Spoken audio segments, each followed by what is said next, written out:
Hello friends, तुमचं सर्वांचं माझ्या मनीषाज किचनमध्ये खूप खूप स्वागत आहे। व्हिडिओ शेवटपर्यंत स्किप न करता बघायचा आहे। चला तर मग आपण आपल्या रेसिपीला सुरुवात करूया।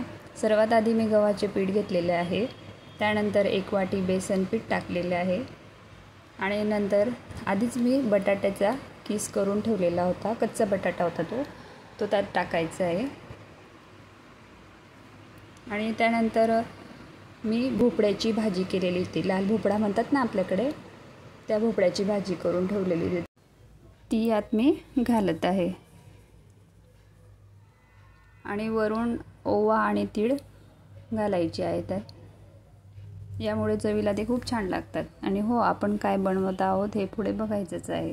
त्यानंतर लाल मिरची पावडर थोडी टाकायची आहे, कारण ऑलरेडी भाजीमध्ये मी मिरचीचा ठेचा घातलेला होता। नंतर हळद पावडर टाकायची आहे, नंतर मी धण्याची पूड घातली, चवीनुसार मीठ टाकायचे,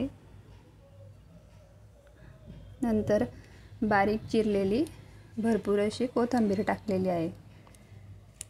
नंतर ते सर्व एकत्र करून मळून घ्यायचं आहे। जितके भाजीमध्ये पीठ मळता येईल तितके मळायचे आणि नंतर थोडं पाणी घालून ते व्यवस्थित मळून घ्यायचं आहे।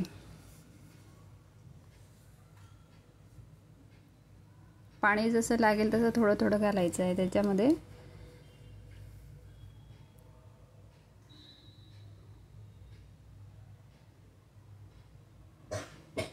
तर आपली इथे कणिक मळून झालेली आहे। तर चला मग आपण इथे आज लाल भोपळ्यापासून पराठे बनवत आहोत। तुम्ही हवे असेल तर ही भाजी ज्वारीच्या भाकरीमध्ये टाकून त्याची भाकरी सुद्धा खूप छान लागते। तसा हा नेहमीच्याच खाण्यातला पदार्थ आहे आपल्या, पण चवीला खूप अप्रतिम लागतो। नक्की ट्राय करा।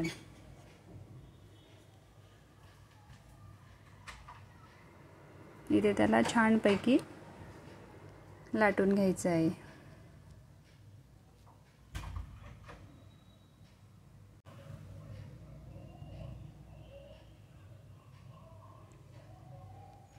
पराठा थोडा जाडसरच लाटायचा, म्हणजे खायला छान लागतो। तर चला मग आपला इथे पराठा पण लाटून झालेला आहे। त्याला तव्यावर टाकून खालून वरतून तेल लावून खरपूस भाजून घ्यायचं आहे। छानपैकी तेल वगैरे सोडायचं त्याला। तेलाने तो व्यवस्थित खरपूस भाजला जातो।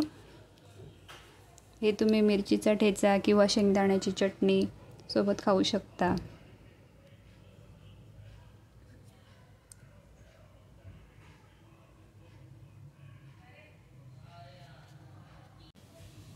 इथे आपले पराठे रेडी आहेत।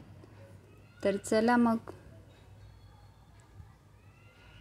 तुम्हाला व्हिडिओ आवडला असेल तर लाईक, शेअर आणि सबस्क्राईब करायला विसरू नका।